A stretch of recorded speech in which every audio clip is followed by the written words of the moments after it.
Caged Minds. We got Cameron Elks with us. How you doing, sir? I'm doing very well, thank you.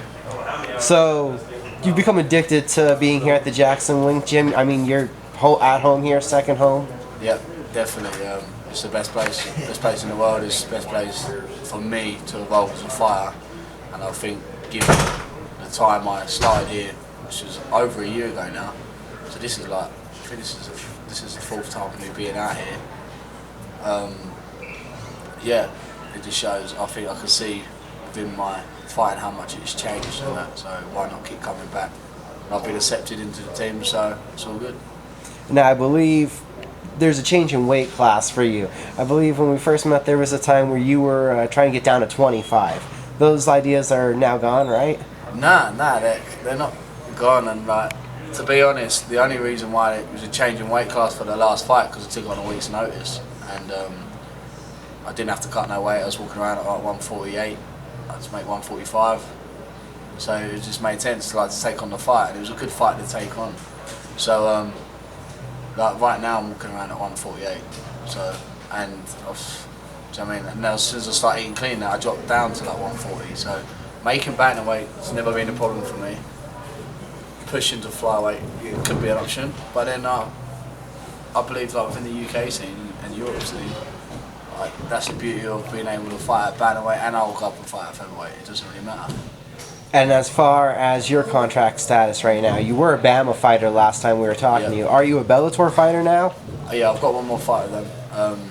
Basically, I'll going off what happened on the last show, and it was just such short notice, and then I got signed to Bellator, so they basically got me on 2 fights and with an extension.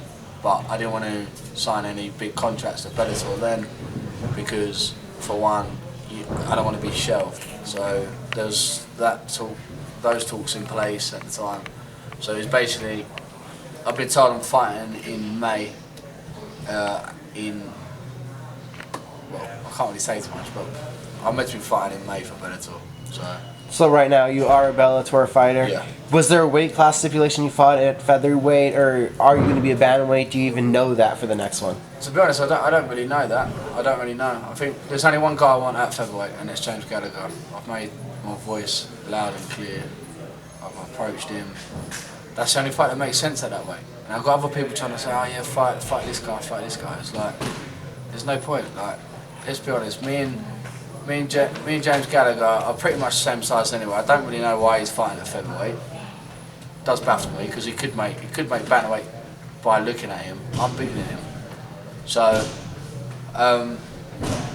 that's the only fight that makes really sense at featherweight, because I'm not going to stay at featherweight forever. Like, do you know what I mean? I'm not gonna. I'm a bantamweight fighter, so I'd rather get it down. It's only because there wasn't no fights there at the time. But given the hype train that this kid's got everyone so delusional about on him, for me it's like that's the only fight that makes sense on Bellator at featherweight. If not, give me someone at bantamweight. You surprised that you didn't get it for this upcoming event? I mean, February, I believe it's 24th. They're back in Ireland.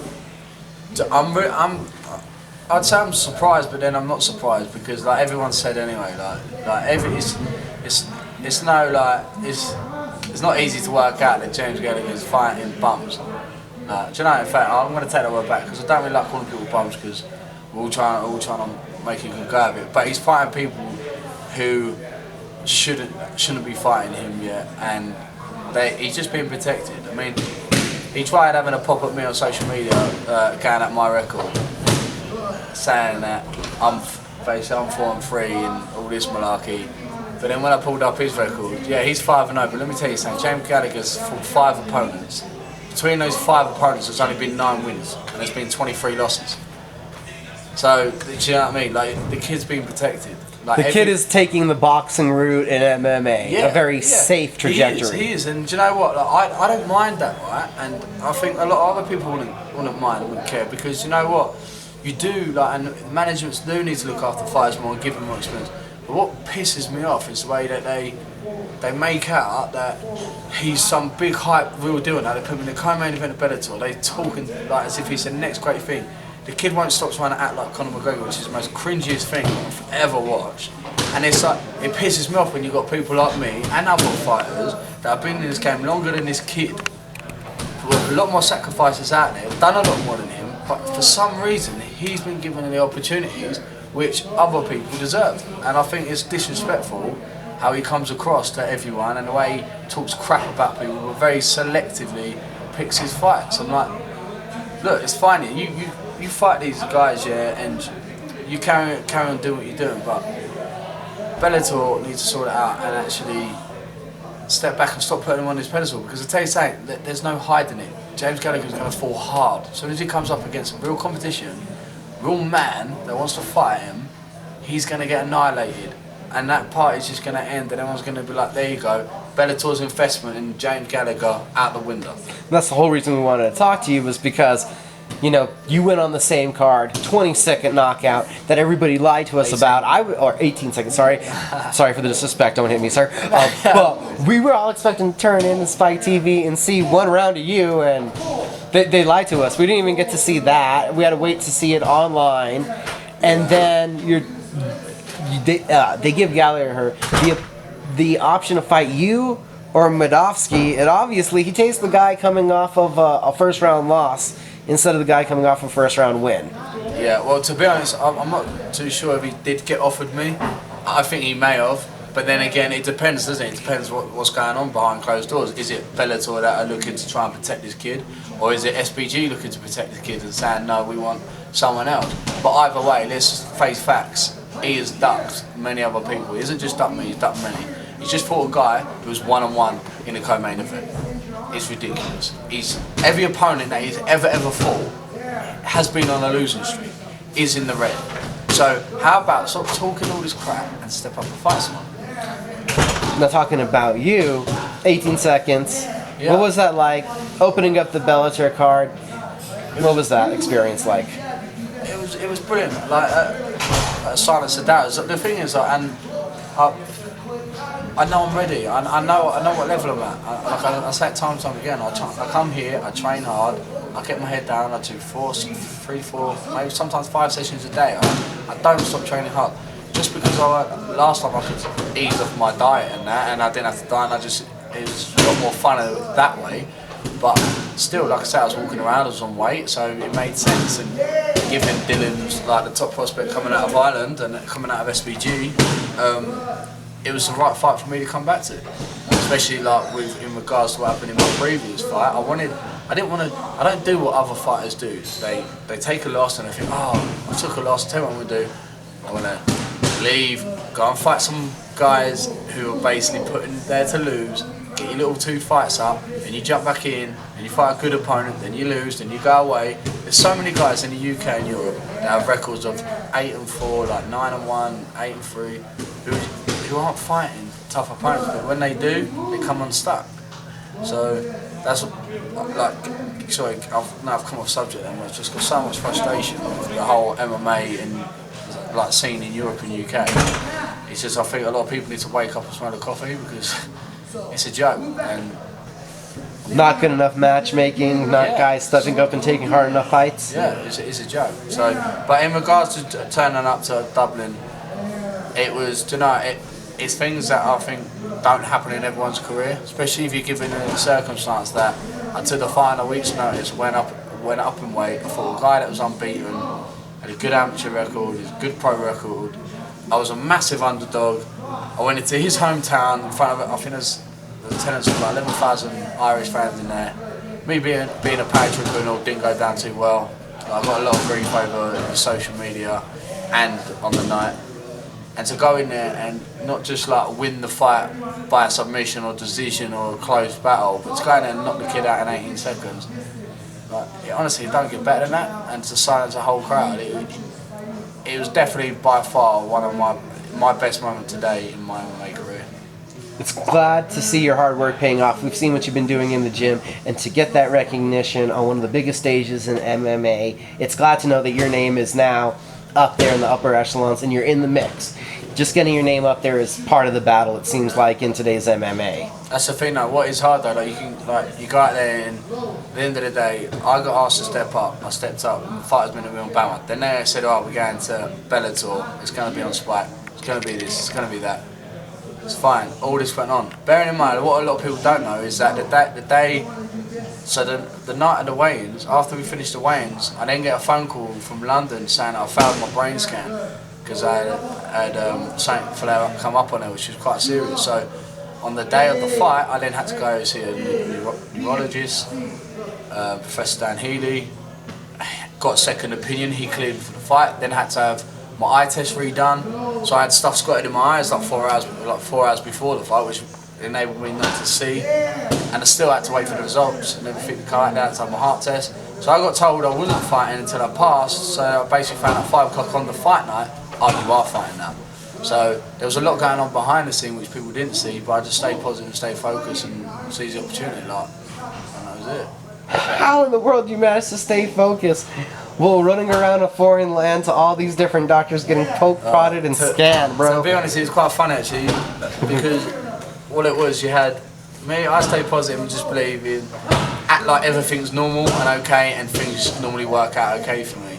My coach on the other hand, Jermaine Hemmings, was like, I can't believe it, I'm not putting nothing up on social media, I'm not saying we're fighting. And I woke up that day, I was like, yeah, excited to fight, and I'm on my way to the venue.